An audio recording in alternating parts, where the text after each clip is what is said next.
Let's build an elevated windmill house in Pokemon Pokopia. Starting off with the base of the area, we're using some of the puffy tree blocks to make it kind of look like a tree house, and then using a 2x3 little set of wooden staircases with a little landing area, which again is 2x3, and that will lead over to another set of staircases that will lead up to where the house is actually going to be. And again, I'm using some of the puffy tree blocks, which is actually a DIY recipe.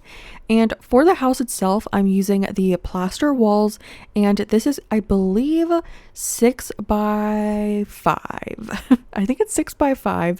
And then we're just going to fill that all in with the plaster wall, leaving a little room for some windows and decorations.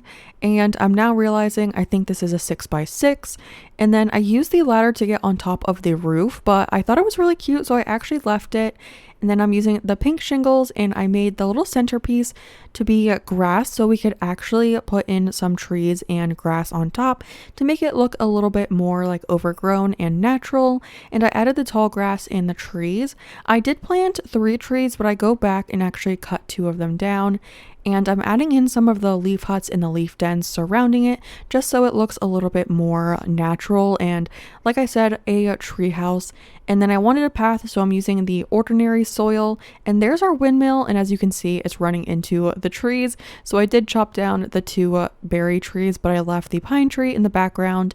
And then I went in and went crazy with grass and bushes and flowers and literally just put them everywhere. Same with the decorations, lots of natural items like vines and vine garlands. And this is how the build turned out. I think it's adorable.